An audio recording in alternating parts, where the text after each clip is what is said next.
Welcome to So Wizard Tonight, where we spotlight local and indie film. Because after all, it doesn't take $1 zillion to make a great movie. Make sure to buy all our merch. Cthulhu, we don't have merch. You know, never mind. Let's get into it.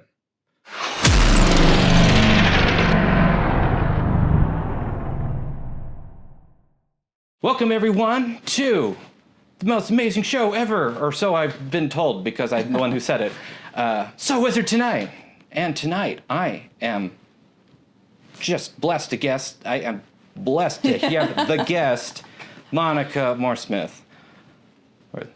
Hi. Hello. What am I supposed to say something? Say hello. All right, yeah, go Hello. ahead. Introduce yourself. Tell us. I'm blessed to guest too. Oh, blessed to guest, Happy yeah. to be here. Yeah.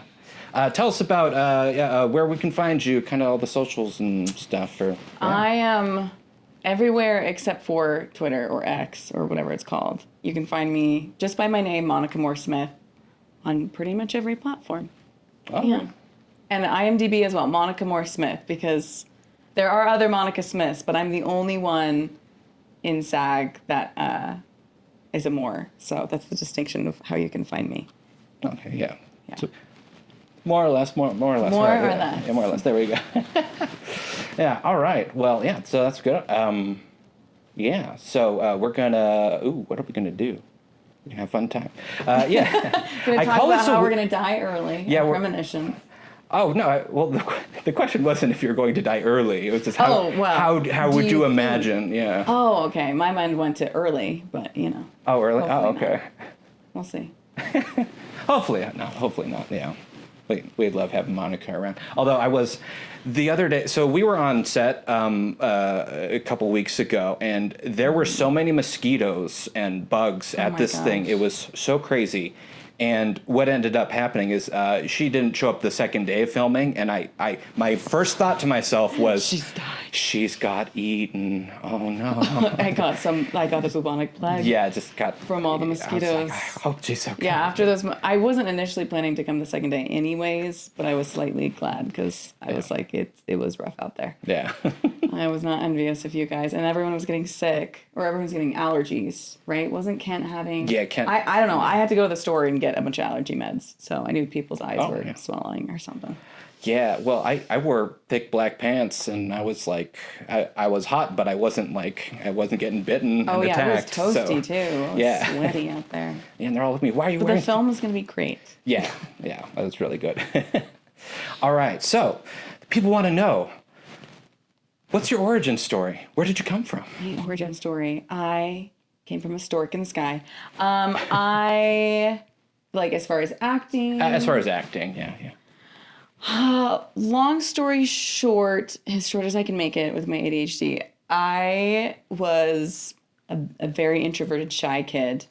I grew up doing every sport kind of known to man, and my dream as a kid was to be the first female owner of a dojo, a karate dojo in Utah. And Really? Why is that? That sounds fun. I did Kempo and I loved it, and I would tour and compete, and it doesn't really count for anything now, right? Because my body's completely changed and I've grown up, but I just thought it was so fun. Do you still have deadly kicks, or... Not really. No? I'm Oh, looking to get them back. I mean, you've seen me. Yeah. I'm trying really hard to get them back, but Kenpo kicks are scary. I feel like Kempo's kind of, I don't know. Now that I've learned other martial arts or dabbled in them, I'm like, Kempo is not. If I were to go back, I would have picked a different martial art for sure. Oh, okay.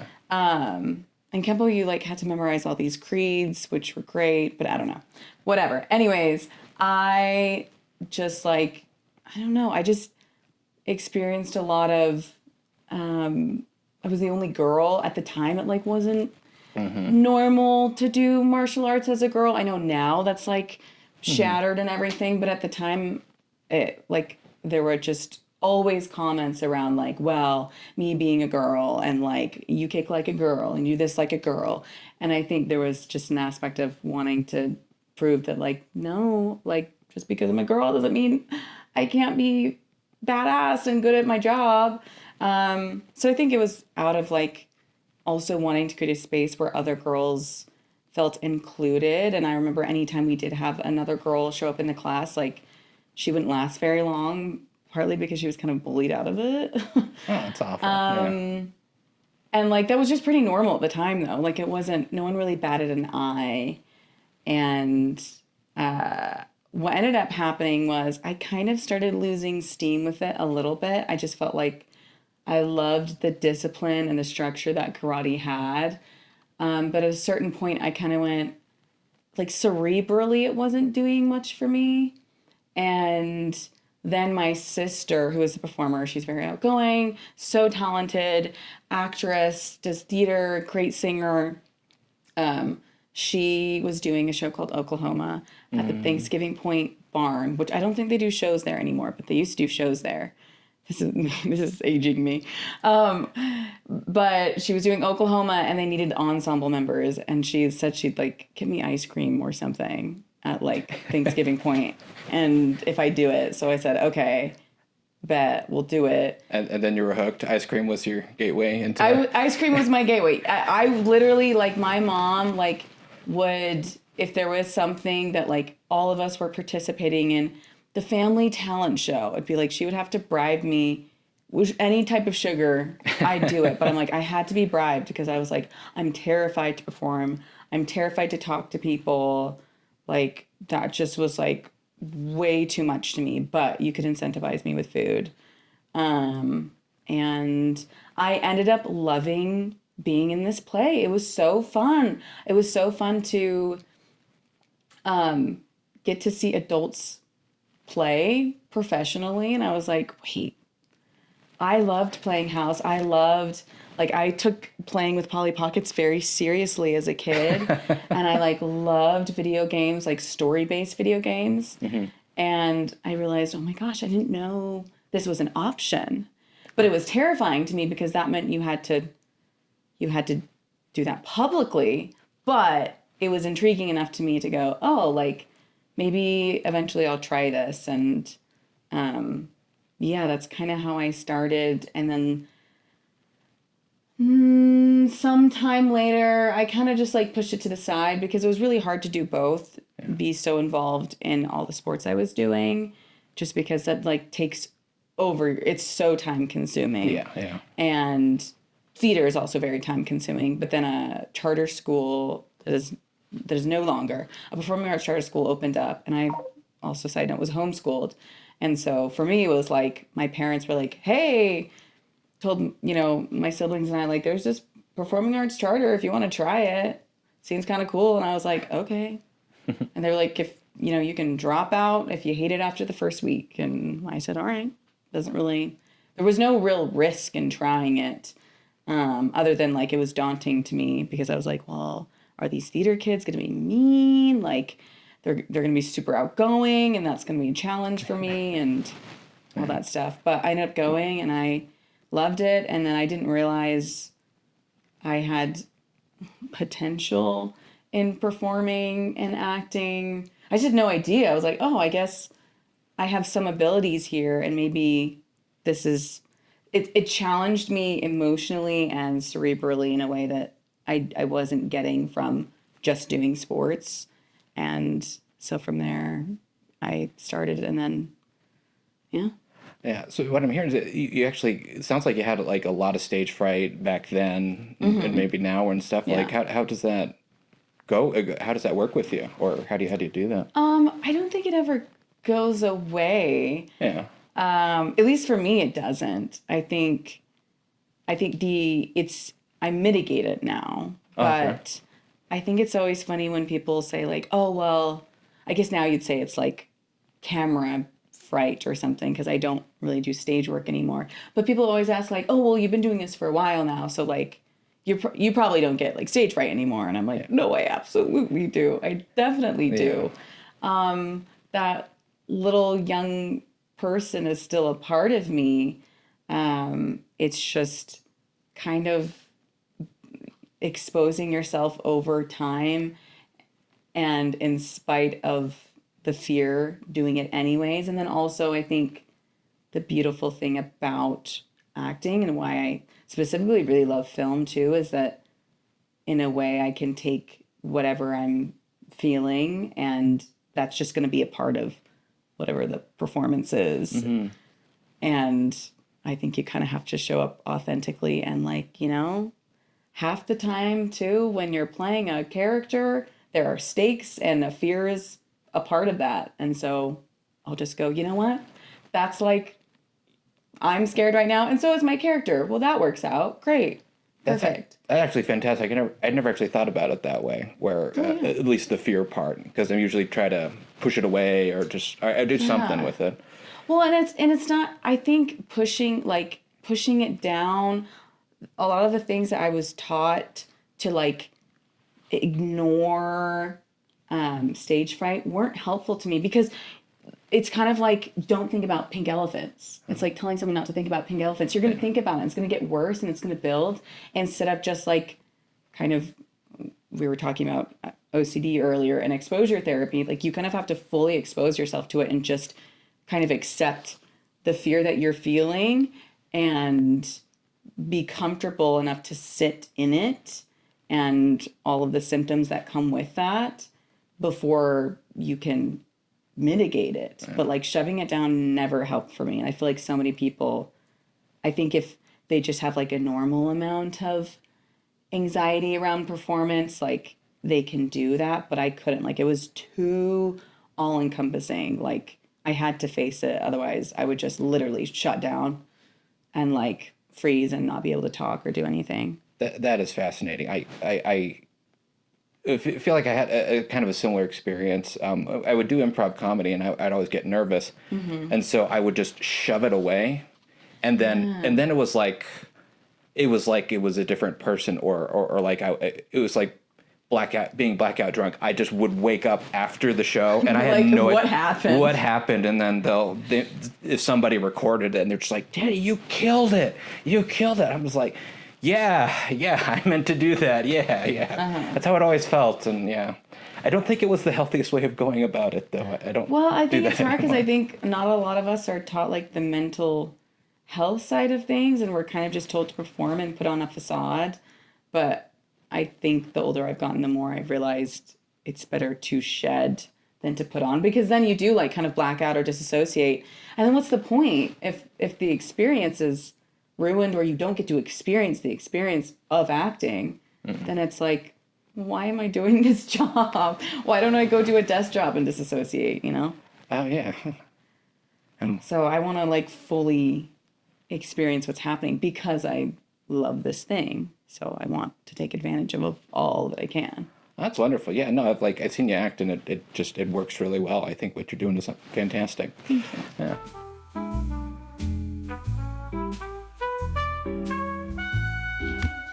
Welcome, everyone, to Cthulhu ASMR. Wax me hair. Build this boobliat. So at me.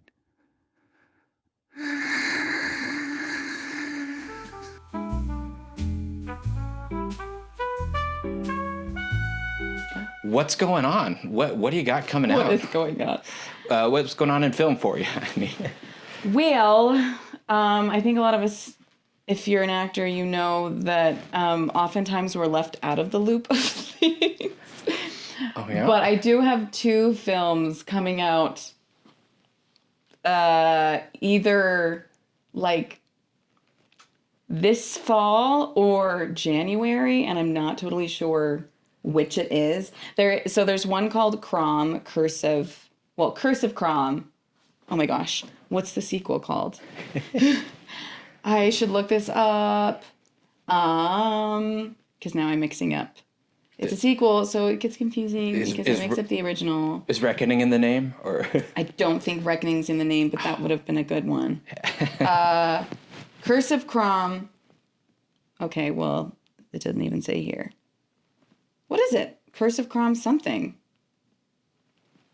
I don't know. Okay, so I did a film called Curse of Crom, and it's based in Irish folklore where kind of like Stranger Things meets Goosebumps kind of vibe, where you have this group of teens getting together to solve this Irish folklore horror story and kind of defeat a monster.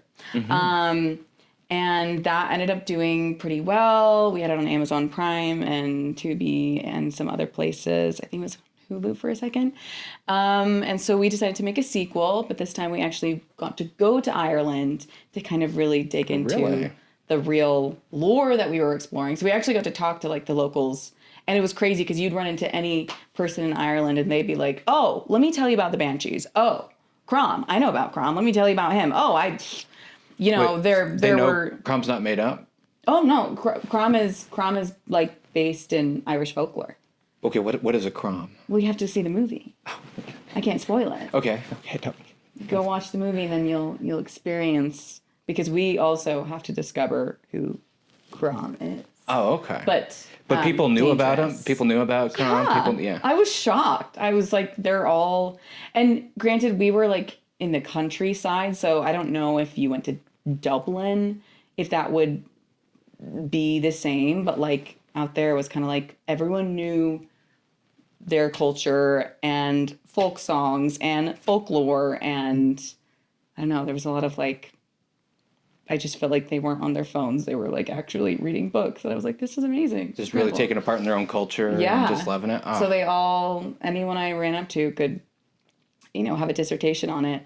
So we got to film there, and we did a sequel, and the gang gets back together. They're a little bit older. Some of the relationships are developing and changing, and I haven't seen it yet. So I'm excited to see it. They just announced, I guess the world premiere is happening the 20th of this month, but I don't know if I'm invited. I don't know. I think it's happening in St. George, so I don't know. So maybe it's like coming out then. They didn't invite you to the world premiere of your movie? I guess not. But again, like actors were kind of like left to like, I just saw, it was literally last night I saw on social media and went, oh, cool, didn't know that. But yeah, I believe we're doing like a smaller showing after the fact sometime later this month for the cast and crew. So I'm excited to see it. But as far as I know, coming out this fall, either like October for Halloween or January. It depends on distribution, because I think they're in talks with a couple different people. So keep an eye out for that. I will post about it once I know, but I don't know. So Yeah. well, so look out for Curse of Crom 2.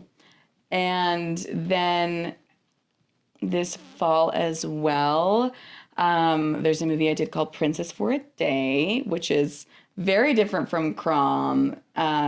Think like, I don't know. I think of like, what would I mix it? It's like Princess Diaries meets maybe just a more mature Princess Diaries is kind of the vibe. A super fun movie. I might be in some princess dresses, and that should be coming out this fall. Was that Again, I don't know the dates. so one who's like played Polly Pocket and taking that seriously, was that like a dream for you? It's fully, yeah. Funny enough, like I was so anti-girly things as a kid, except I like loved Polly Pockets. I would not have wanted to be a princess, but I think deep down I did want to be a princess, and it's manifesting. I was just in denial. So yeah, we had some like a lot of like costume changes, but then my character is also a mechanic, so we go from like dirt and grime to then we're like, okay, you have to be full glam in a corset in 20 minutes, go. So it was, yeah. That sounds like a Weird Al concert. They're just like, just change switch it Right, around, yeah. It's like, wait, he put on the fat suit, ripped off the fat suit. He's in Completely changes. Okay, yeah. So I got a lot of that, which was really fun. So like, again, I don't know the dates, but this fall, Yeah, tentatively. We did just do a screening, not a screening, but like a director's talk back where we watched the movie with me, Jeff, Spanky the director, Jeff playing opposite me in the film, the prince, you could say, and then Rosie, who plays, well, I don't know if will that spoil things?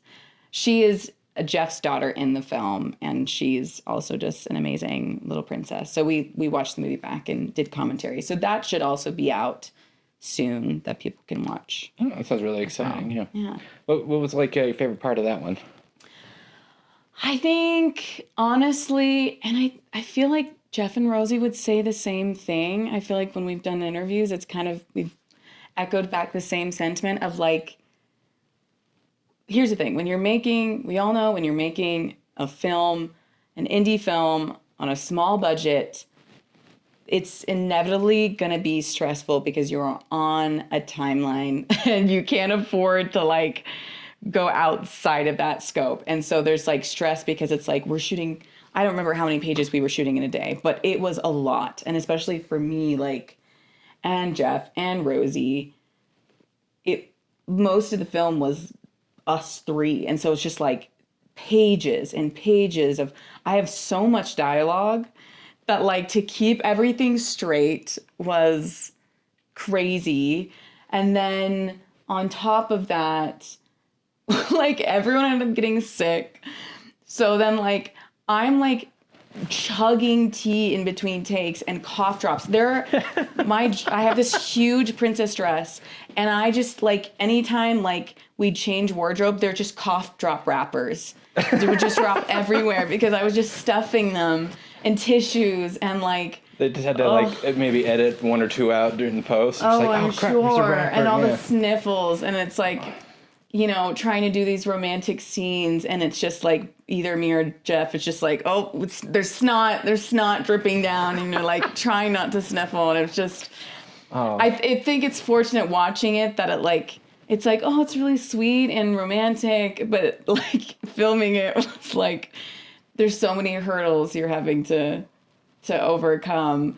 But I think in the midst of all that, like we all really bonded, and I think that was just such a treat. And I think to work with Rosie, it was her first film. She's done many now, but I think it's like really precious to get to be a part of someone's beginning journey and have that, you know, hopefully be a positive experience for her to, I just think like your first movie is so important because it really shapes your opinion of the industry and your trajectory. And I think it's just really a treat to like get to just to play with Rosie. And I think the beautiful thing about acting with kids, so many people say like, don't do it. Don't work with animals and kids. And I'm like, kids, I think if you know how to work with kids, it's so rewarding because you really are just playing with them and they're so honest and they're so like just who they are that like it forces you, or I think that as an actor, like it gives me a reality check to go, oh my gosh, like however I act is going to affect this person. And like they're so true to themselves that like they just react to whatever you give them. And that's such a treat, but it's also a challenge where you're like, I really have to show up honestly, know my stuff so that I can give like these children what they need to respond to. Because like they can't be bullshizzed, I guess I would say. So I think that's always like really fun and a challenge and rewarding. And yeah, I think this set, like, I think it was really great working with Jeff as well, because there are many times on sets where I'll be working with an actor and they just have no desire to work with me. Not with me specifically, but it's kind of like, well, leave me alone. I'm going to do my own thing. And I have one way I'm going to say these lines. And like, you just feel like, well, you could do this to a spot on the wall. Like, there's no point in me being here because we're not bouncing off each other in any way. And I think what was great with Rosie and Jeff and the rest of the cast as well is that like we really truly were playing off each other, and you could get something different in every take because you know, we were really just like, we did the work beforehand and then let ourselves be affected and just play around and react, and it's really fulfilling as an actor. Yeah, that sounds like it sounded like being sick and and that sort of thing. It's like it's the dream and the nightmare. And the nightmare all happening at the same time. Best of both worlds. Oh Yeah. my goodness. Yeah, I was certainly exhausted by the end of it, but I do think like watching the movie, I was like, oh, this is cute. And I don't like watching myself, but if I can watch something that I'm in and enjoy it, I think that's a good sign. Yeah, no, I feel the same. It's like, okay, no, don't actually look at my IMDb, anyone. Like, just don't. Like, I don't just know don't. any actor that likes watching themselves. I don't know. Maybe people do, but I don't. I bet. I'm sure there's some people that do. Well, there's some. I'm sure I've never heard of a actor who's anyway narcissistic in any way. But That's that's true. yeah, That's fair. But yeah, I'm pretty critical, so I'm like, I don't really like Yeah. watching myself. I do think it's important to be able to watch yourself to learn. So oh yeah, being able to do that. But no, I think the only one who probably do you know heard of Doug Jones? I don't know. He's an actor. He was like in Hellboy and all this stuff. He puts I on these haven't seen creature that. he puts all these creature suits on, and he's always in like a creature suit because he's like this tall okay. and skinnier than you. It's like it's just odd, and so he puts on this stuff and got he can that. stuff. If I were him, I would like watching myself on screen. Yeah, that would be interesting cool. to see. Like there's this one short that I did where I was like heavily in prosthetics, and that one was easier for me to watch because I'm like, well, it doesn't super look like me, No. so I'm like, that could be someone else. I can be critical because it feels a little more removed. So I'm like, yeah, if I was in a suit, that'd be great. But yeah.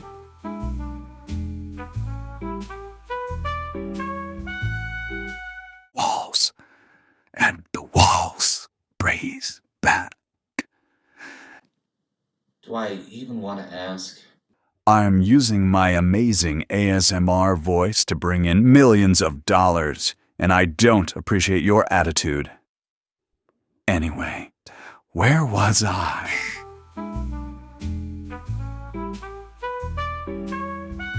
Oh yeah, because the last part would be like just general, just like I know that whenever you're on set, you're thinking to yourself, everything is always going perfectly all the time. Yes.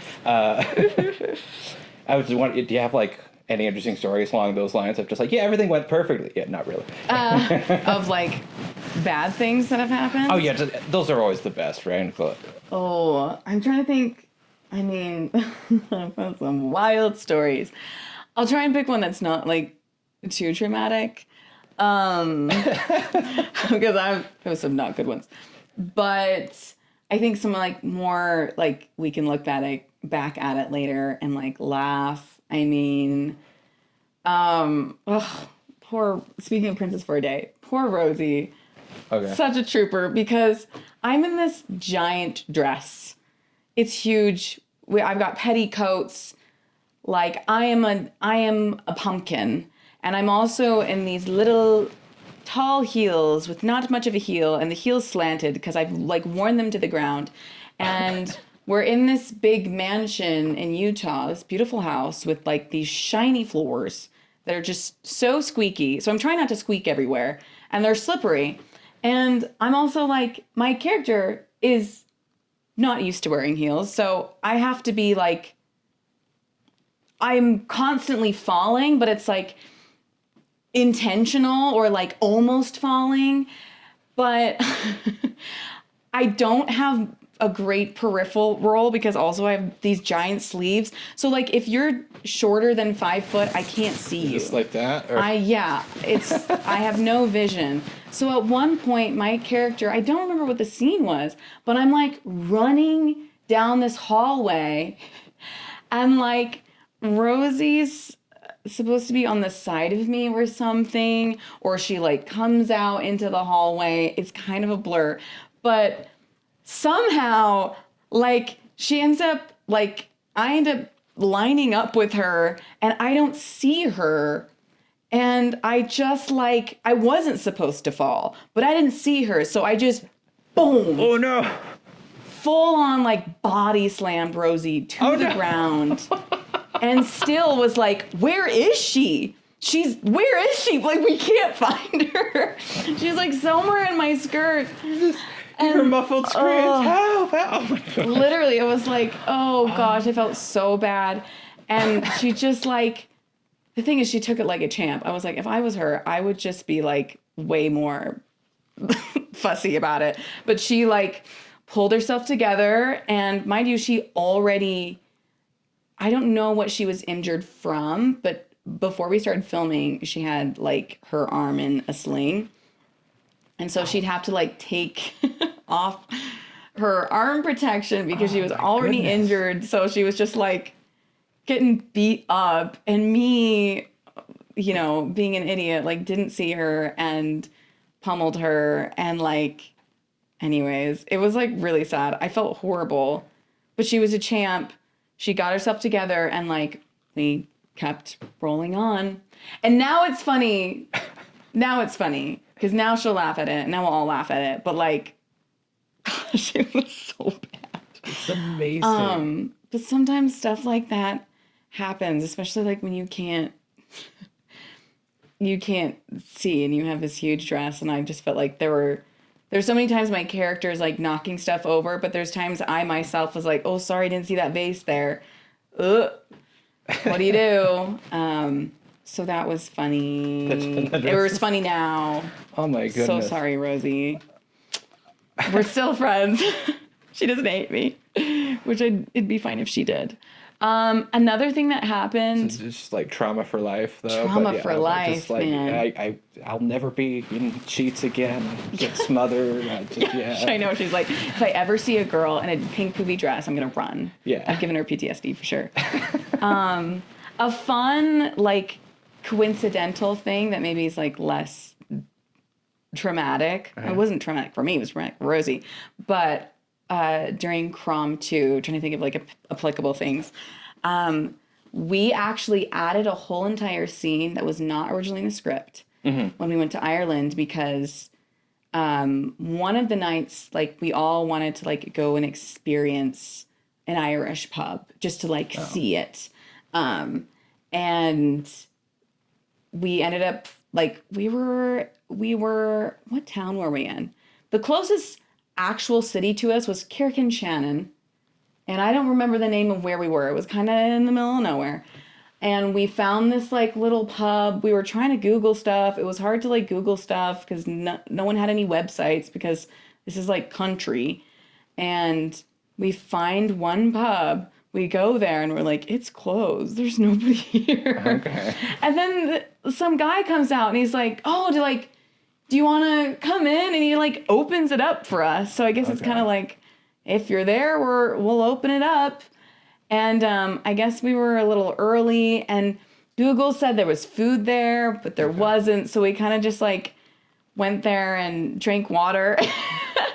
But people ended up showing up, and we're like, oh, okay, let's like wait it out. Like, let's see. It's a super cute pub that's been passed down generations. Oh, okay. So you go inside and you can like smell the history, right? Where it's like, this is like this tiny little brick building that every inch is covered in like gifts from tourists, Irish tokens, newspaper articles about the family, and like flags and like all sorts of antiques, and just, you could spend forever just looking around going like, what's that? And instruments. And it just felt like a movie. It was like, oh my gosh, this is real. I think in Utah and in America, you're so used to things being new. Yeah. I just hadn't experienced being in a place that like had so much history that wasn't a museum. And it ends up being that like all these townspeople show up at this pub, and they like come here, and I kind of like had a picture of like, oh, well, it's just like a bunch of people getting drunk or something, but it wasn't. It was like, no, people just come down to the pub and they have different little events. And it happened to be that they, like, everyone in the town plays an instrument, like a unique instrument. Yeah. Everyone can sing. They all know all these Irish folk songs. So suddenly they're like breaking out in like, someone's got an accordion, and then someone's got this harp, and then another person, like, they're all so talented, and they start singing these beautiful Irish folklore songs I'd never heard before. And then, like, one of the guys who I guess hosts the music nights, this old Irish man, you know, comes up to me and is like, let's teach you how to dance. And so then I felt like I was in Lord of the Rings. Like then suddenly he's teaching us how to do these Irish dances, and then we're all dancing, and like everyone's playing these instruments, and we're all singing, and we're clapping, and we're do-si-doing, and like what? It was insane how magical. Like I feel like I'm not someone who travels. I mean, I travel for work and that's about it. I'm not like akin to like, I just need to travel and experience things and I'll hype it up because it's cool to say I traveled somewhere. But truly, I was like, this was magical. You talk to anyone that went to Ireland, any of the crew, any of the cast, and they will just tell you like, it was unlike anything I'd ever experienced. It was so cool. Like we were on a high after that night because we just danced. We just danced and we sang and we talked to people and learned so much about banshees and the Crom and like the history of the town, and it was just so cool, and it captured the essence of like I think what we wanted to capture by going to Ireland. So we were like, why aren't we filming a scene in a pub? Like that's a pivotal Irish experience. We gotta film a scene in a pub. Come on. So like, of course, everyone there is so friendly. They're so funny. They're so witty. And we were like, can we film here? And they're like, yes. What do you need? What do you need? Bring your American cameras in here. We want to be in the movie. They just literally, we came back the next day. They set it all up, like helped us with whatever we needed. And we basically did the same thing again, but filmed it. And I'm like so excited to see that footage. I hope it wasn't all cut because like, oh, it was just so cool. And then we filmed a scene with a local Irish actor, where my character kind of goes off and dances and is la-di-dying. But this local Irish actor who was incredible, he had so many great stories to tell. Like, we did a scene with him in the pub, and he's kind of a mysterious figure in the corner that, like, pops up who, like, starts telling you, like, oh, look at these Americans, I'll start telling you about what I know about Ireland. And that's kind of the experience that we had in real life. And so then we just were like, well, let's just recreate this on film. And he just like improv'd a ton of great stuff that he knew that we didn't know about like the source material. And I'm so excited to see that scene because like, it was just so cool. Is there a chance that you could just get the footage for yourself? I definitely will get the footage for myself. Like, yeah. I'll put some stuff in my reel, but it's definitely something to be cherished. So I better make it in the film because I'm hyping it up so much. But I haven't seen the film, so I don't know. Looking at you, Rob. It'll probably get cut. Yes. No. That's how everything works. It's like the best parts get cut. but also to say, like, some of the best stuff happens, spontaneously. Not to say, I hate sometimes when people say that because I think some people go, oh, well, then I don't have to prepare. Like, then I don't have to put in the work. I can just, like, show up and not do anything because the best stuff happens spontaneously. I think the best stuff happens spontaneously when you have done all the work. You've done so much preparation that you can let it go because it's all, like, so ingrained in you that then spontaneous things can happen because you have the capacity to have, like, inspiration happen on the day. Yeah. Oh. And I think that was just so cool. That's amazing. It was really fun. Yeah. It's one thing that I'm like, I would go back to Ireland and want to just experience that all the time. It was truly a high. Like, it was crazy. Yeah. No, I know, like, I didn't experience anything that crazy, but like, there's just towns in Europe that are like that, where it's the small little town, like in Germany, you go to a little Dorf thing, and then usually it'll be a special occasion because the Germans are usually working on everything. But like when they have a festival, like the whole town gets together, and I remember the way they do Christmas there.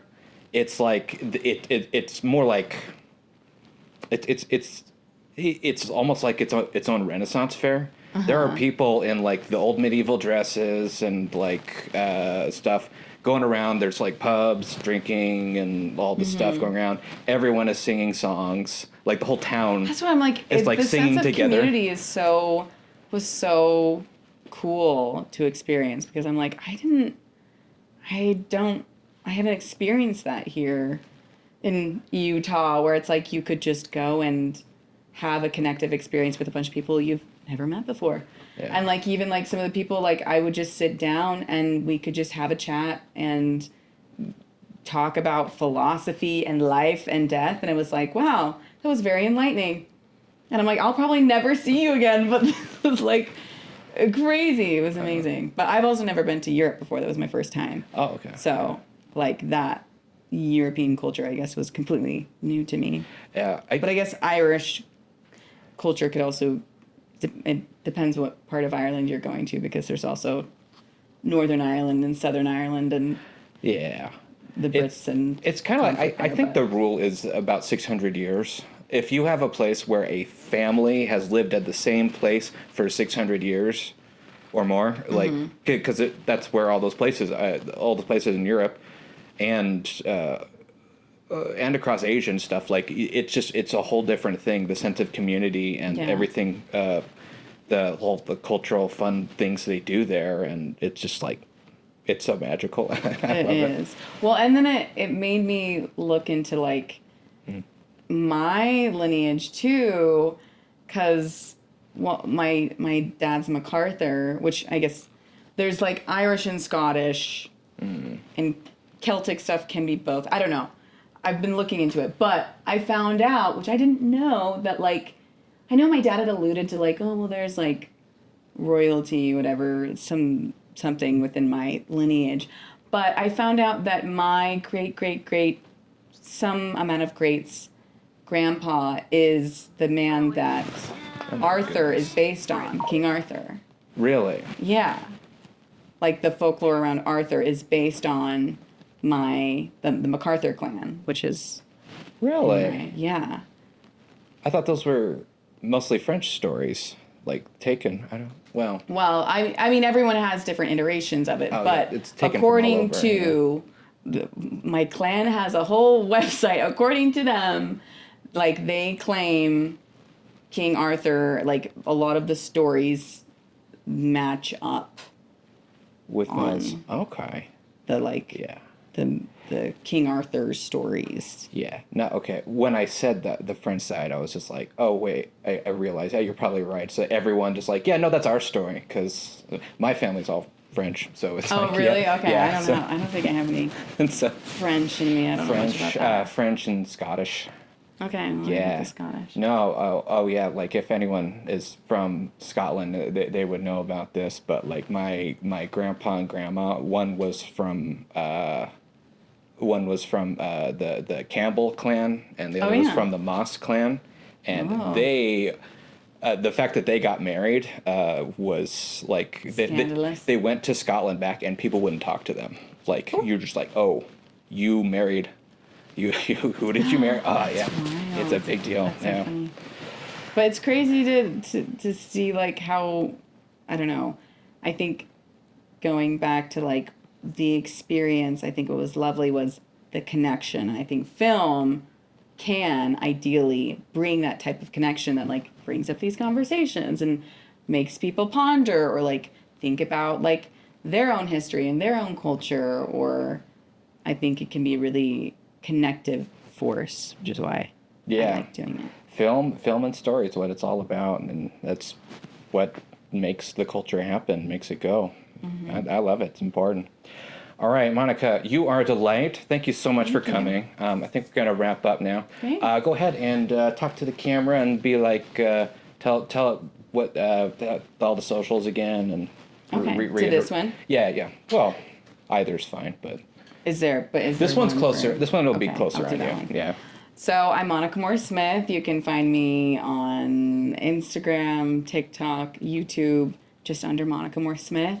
Stay tuned for Princess for a Day coming out. I will announce that on my Instagram, as well as Curse of Crom 2 coming out this fall or January. So Eventually. eventually Yeah. we'll see. But keep an eye out for that. Thank you. All right. Yeah, and I'm Tennis Moss. You can find me at sowizard.com and sowizard on all the medias and stuff. And hit the like, subscribe stuff. But if you really want to help, yes, smash the like button. Smash it. Okay. No, if you really want to help, though, what would be is actually word of mouth. Tell someone about this. Tell some about this. Tell people about Crom and Princess for a Day, and share it with people you know. And like, let's share this information, and we're gonna get some great movies and really build up our culture like we've always wanted to. So, yeah. Hey, well, thanks so much. All right. All right. Goodbye, all you beautiful people. Thank you. Bye, beautiful people.